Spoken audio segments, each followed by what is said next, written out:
Gajwel Pragnapur municipality ప్రధాన రహదారిపై మరియు పలు కాలనీలలో వరదకు గురైన ప్రాంతాల్లో పర్యటించారు గజ్వేల్ పట్టణ బీజేపీ నాయకులు. బీఆర్ఎస్ కాంగ్రెస్ ప్రధాన నాయకుడు ప్రతాప్ రెడ్డి నర్సారెడ్డిల అక్రమాల వల్లే గజ్వేల్ ప్రజ్ఞాపూర్ మున్సిపాలిటీ పరిధిలో ప్రజ్ఞాపూర్ లో మరియు తూప్రాన్ రోడ్ లో సబ్స్టేషన్ ఏరియా వరదకు గురి కావడం జరిగిందన్నారు.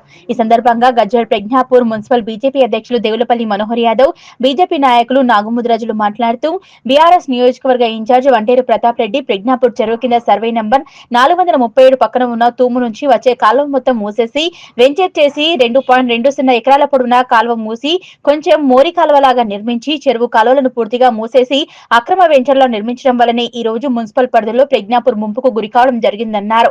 ఈ వెంచర్ గత 15 సంవత్సరాల క్రితం కాంగ్రెస్ ప్రభుత్వం అధికారంలో ఉన్నప్పుడు ఈ వెంచర్ నిర్మించడం జరిగిందని, ఈ వెంచర్ నిర్మాణంలో 2 పార్టీల నాయకులు ఒప్పందం కుదుర్చుకొని ఈ రోజు ప్రజలకు ఈ దుస్థితికి కారణమైందన్నారు.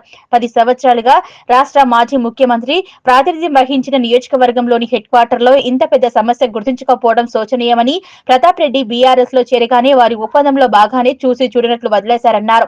అలాగే కాంగ్రెస్ పార్టీ అధికారంలోకి వస్తే వంటేరు ప్రతాప్ రెడ్డి అక్రమాలన్నీ బయటపెడతామని, ఆ వెంచర్ లో జరిగిన అక్రమాన్ని వెలికితీస్తామని ప్రజలకు నమ్మించడానికి నామమాత్రంగా కేసులు వేయించిన మాజీ ఎమ్మెల్యే నర్సారెడ్డి, కాంగ్రెస్ పార్టీ ప్రభుత్వం అధికారంలోకి వచ్చి 2 సంవత్సరాలు కావస్తున్నా ఆ వెంచర్ పై చర్యలు ఎందుకు తీసుకోవటం లేదు? ఏ కారణం వల్ల గజ్వేల్ ఎమ్మెల్యేగా ఉన్నప్పుడు గజ్వేల్ లోని తూప్రాన్ రోడ్ లో 597 సర్వే నెంబర్లు గల నల్లాలి బావి భూమి కబ్జా చేసి మడిగలు నిర్మించడం జరిగిందని, నల్లాల బావి ఉన్న స్థలంలోనే ఎర్రకుంట నుంచి వచ్చే చెరువు నీరు పాండవుల చెరువులో చేరాలి, ఆ నాలాని మూసివేశారు. దాని కారణంగా ఈ రోజు తూప్రాన్ రోడ్ లోని సబ్ స్టేషన్ మరియు దాని పరిసర ప్రాంతాల్లోని ఇండ్లు ముంపుకి గురి కావడం జరిగింది. ఇలా రోజు ప్రతాప్ రెడ్డి, నర్సారెడ్డి వారి ప్రభుత్వ అధికార అండదండలతో మున్సిపల్లో వారు చేసిన అక్రమాల వల్లనే ఈ రోజు గజ్వేల్ పట్టణం ముంపుకు గురికయిందన్నారు. ఈ కార్యక్రమంలో బీజేపీ సిద్దిపేట జిల్లా కౌన్సిల్ సభ్యులు చెప్పాల వెంకటరెడ్డి, గజ్వేల్ పట్టణ బీజేపీ ప్రధాన కార్యదర్శి నాయని సందీప్ కుమార్, గజ్వేల్ పట్టణ బీజేపీ ఉపాధ్యక్షులు వడ్డేపల్లి ప్రసాద్, బీజేపీ నాయకులు మెతుకు కర్ణాకర్, కదుల దేవేందర్, గడియారం రాజేశ్వర్, చారి, కల్లా సాయి కుమార్, గోపాల్ యాదవ్, తిప్పాతి నరేష్ తదితరులు పాల్గొన్నారు. తెలంగాణ వ్యాప్తంగా భారీ వర్షాలు కురుస్తున్న నేపథ్యంలో, అదేవిధంగా మన పక్క జిల్లా అయితే మెదక్ జిల్లా, అదేవిధంగా కామారెడ్డిలో పెద్ద ఎత్తున వర్షాలు కురుస్తూ ఈరోజు ప్రకృతి ఈరోజు విలయతాండవం చేస్తూ ఉంది. దాంట్లో భాగంగా ఈరోజు సిద్దిపేట జిల్లాలో కూడా అతి భారీ వర్షాలు పడడంతో ఈరోజు ఏదైతే గజ్వేల్ ప్రజ్ఞాపూర్ మున్సిపాలిటీ పరిధిలో ఉన్న ప్రజ్ఞాపూర్ చెరువు ఏదైతే మత్తడి దుంకి అదేవిధంగా నీళ్లు అయితే పెద్ద ఎత్తున రావడం జరుగుతూ ఉంది. ఈ యొక్క చెరువుకు ఆనుకొని ఉన్న ఇప్పుడు మనమున్న ఈ యొక్క వెంచరు ఇప్పుడు ప్రస్తుత బీఆర్ఎస్ నియోజకవర్గ ఇన్ఛార్జి అయినటువంటి వంటేరు ప్రతాప్ రెడ్డి గారు ఈరోజు ఈ వెంచర్ను చేయడం జరిగింది.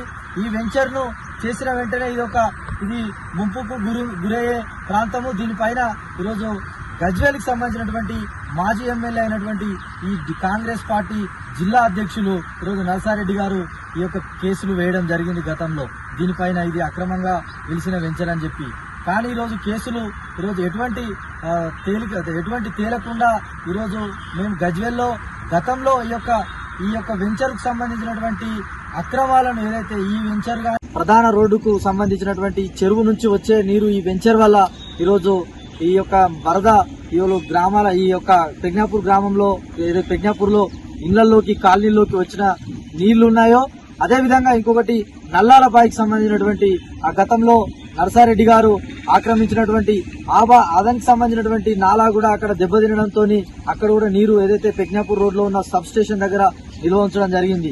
ఈ యొక్క అక్రమాలకు ఈరోజు గజ్వేల్లో ఈరోజు మేము బడా నేతలం, గజ్వేల్ కి మేమే పెద్ద దిక్కు అని చెప్పుకునే వంటేరు ప్రతాప్ రెడ్డి గారు, అదేవిధంగా తుమ్కుంట నర్సారెడ్డి గారు ఈ యొక్క అక్రమాల వీరి కారణంగానే ఈరోజు గజ్వేల్ యొక్క మున్సిపాలిటీలో ఈరోజు రెండు ప్రధాన రోడ్డుకు సంబంధించినటువంటి ప్రాంతాలలో ఈరోజు ముంపుకు గురి కావడం జరిగింది. ఏదైతే ఇక్కడ మనం ప్రజ్ఞాపూర్ లో ముంపుకు గురైనటువంటి ఒక హాస్పిటల్ జోన్లను చూస్తా ఉన్నాం. ఇక్కడ ప్రైవేట్ ఆసుపత్రులు, చిన్నపిల్లల ఆసుపత్రులు జరిగింది. ఈరోజు ఆ వరద వస్తా ఉంటే వాళ్ళు చిన్న పిల్లల్ని ఈరోజు వాళ్ళు ఆ వరదలో పట్టుకొని వస్తా ఉంటే ఈరోజు ఇంతకుముందు మేము ఏదైతే గజ్వేల్ ప్రజ్ఞాపూర్ మున్సిపాలిటీకి సంబంధించిన బీజేపీ బృందం మేము పర్యటించడం జరిగింది. అవన్నీ మేము చూడడం జరిగింది. చాలా హృదయకరమైనటువంటి ప్రాంతం ఏదైతే హాస్పిటల్ ప్రాంతం ఉందో వాళ్ళంతా రోగులు వస్తా ఉంటే వాళ్ళకి ఇబ్బందులకు గురవుతా ఉన్నాయి.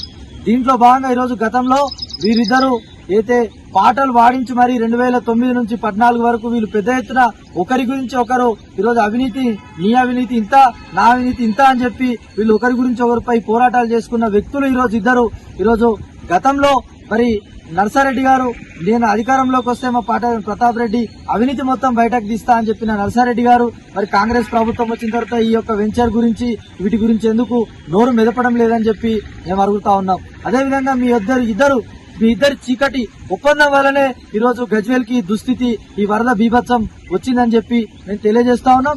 గజ్వేల్ లాంటి ఒక సురక్షితమైనటువంటి ప్రాంతం మన గజ్వేల్లో ఎక్కడి చెరువులు అక్కడనే, ఎక్కడి నాళాలు అక్కడనే, ఎక్కడి కాలువలు అక్కడనే పోయేటువంటి ఈ ప్రాంతాన్ని ఈరోజు ఈ యొక్క వెంచర్ లో ప్రధాన కాలువలు ఈరోజు వరద కాలువలు పోయి పెద్ద మోరి నుంచి వీధిగా పోయే నీరుని ఈరోజు ఈ వెంచర్ లో ఉన్న ప్రధాన రోడ్డు అడ్డంగా కట్టడం, అదేవిధంగా నీళ్లు అక్కడికి పోకపోవడం వల్లనే ఈరోజు అదేవిధంగా పార్దేశ్వర టెంపుల్, అదేవిధంగా అక్కడ నుంచి ఆ పెట్రోల్ బంకులు అన్ని మునిగిపోయే పరిస్థితి ఈరోజు గజ్వేల్ మున్సిపాలిటీలో దాపరించిందని చెప్పి తెలియజేస్తా ఉన్నాం. అదేవిధంగా ఇక్కడ నుంచి ముఖ్యమంత్రి గారు స్వయంగా 10 సంవత్సరాలు ముఖ్యమంత్రిగా ప్రాతినిధ్యం వహించడం ఏదైతే ఉందో, ఇట్లాంటి ప్రాంతాలను ఇట్లాంటి కొన్ని చూడకపోవడం, అధికారులు వాళ్ళని దృష్టి పెట్టకపోవడం వల్లనే ఈరోజు ఈ దృష్టికి వచ్చింది. స్వయాన ఒక 10 ఏళ్లు ముఖ్యమంత్రిగా ఉన్న వ్యక్తి నియోజకవర్గంలోనూ ప్రధాన కేంద్రమైనటువంటి హెడ్ క్వార్టర్ లో ఈ సమస్య వస్తే ఈరోజు ఏ విధంగా మనం హైదరాబాదే గానీ ఇంకా ప్రాంతాలను చూస్తా ఉన్నాం. హైడ్రా లాంటిది పుట్టుకొచ్చి ఈరోజు ఈ రాష్ట్రంలో ఏ విధంగా జరుగుతుందని చెప్పి, కాబట్టి వెంటనే వీటన్నిటిపైన చర్యలు తీసుకోవాలని చెప్పి సంబంధిత జిల్లా కలెక్టర్ గారికి ఏదైతే ఈ యొక్క ముంపుకు ఏవైతే గురి అవుతున్నాయో ఈ కాలనీలు, ఈ యొక్క వెంచర్లను గుర్తించాల్సిన అవసరం ఉందని చెప్పి భారతీయ జనతా పార్టీ పక్షాన మేము డిమాండ్ చేస్తా ఉన్నాం. గజ్వేల్ ప్రజ్ఞాపూర్ బీజేపీ శాఖ ఆధ్వర్యంలో గత 2-3 రోజులుగా గజ్వేల్లో వర్షాలు కురవడం జరిగింది. ఆ వర్షం కారణంగా గజ్వేల్ ప్రాంతాలు ముంపు గురి కావడం జరిగింది. ఏ ప్రాంతాలను తిరిగి చూడడం జరిగింది. ఏ ప్రాంతాలంటే ఈరోజు ప్రకృతి వైపరీత్యంగా ఈరోజు గజ్వేల్ ప్రాంతం ముంపు గురి కాలేదు. మనుషులు అక్రమంగా నిర్మించిన వెంచర్ల ద్వారా మనుషుల తప్పిదం ద్వారానే ఈ రోజు ప్రజ్ఞాపూర్ గాని గజ్వేల్ గాని ముప్పు గురి కావడం జరిగింది. ప్రధానంగా చూస్తే ఈ రోజు గజ్వేల్లోని ఊర చెరువు అనే పెద్ద చెరువు ఉంటుంది. ఆ ప్రజ్ఞాపూర్ ఊర చెరువు మత్తడి దించి నీరు వెళ్లాల్సిన దారిలో ఈరోజు అక్రమంగా వెంచర్లు నిర్వహించిన ఒక ప్రతాప్ రెడ్డి అనే నాయకుడు గత 15 సంవత్సరాల క్రితం ఒక అక్రమంగా వెంచర్ చేసి ఆ దారి చెరువు గుండా నీరు వెళ్లే దారిని మూసేసి వెంచర్ చేసి ప్లాట్ వేసి అమ్ముకున్నాడు. ఈరోజు ప్రధానంగా చూడండి, ఆ దారిని కడిగేస్తేనే నీళ్లు పోయే పరిస్థితి వచ్చింది. కాబట్టి ఇలా తూప్రాన్ రోడ్డుకు పోతే ఎమ్మెల్యే నర్సారెడ్డి గారు ఎమ్మెల్యేగా ఉన్నప్పుడు ప్రధానంగా గజ్వేల్కు నీళ్లు ఆగిపించినట్టు నల్లాల బావి అనే ఒక బావి దగ్గర గజ్వేల్ నుండి ఎర్రగుంట చెరువు మత్తెర దుంకితే ఆ నీరు వెళ్లి గజ్వేల్ పాండవ చెరువులో వెళ్లాలి. ఆ దారిని మూసేసి ఆయన చెరువులు నిర్మింపజేశాడు ఆయన నాయకులతో. అలా ఇద్దరు నాయకులు ఇలా గజ్వేల్ ప్రజ్ఞాపూర్లో ఒకరు అక్రమం చేస్తే గజ్వేల్ ఒకరు అక్రమం చేయడం వల్ల ఈరోజు ప్రజ్ఞాపూర్ సగం ముంపుకు గురైంది. ఈరోజు గజ్వేల్ సగానికి ముంపు గురైంది. కాబట్టి ఈరోజు గజ్వేల్ ప్రజ్ఞాపూర్ బీజేపీ శాఖ నాయకులు అందరూ తిరిగి దాన్ని గుర్తించడం జరిగింది. ఈ గుర్తించి దీన్ని మేము నోట్ చేసుకుని మా అధినాయకత్వానికి మా ఇంటి గారి దృష్టికి తీసుకెళ్లి ఈ అక్రమాలపై మేము పోరాటం సాగిస్తామని తెలియజేస్తున్నాం.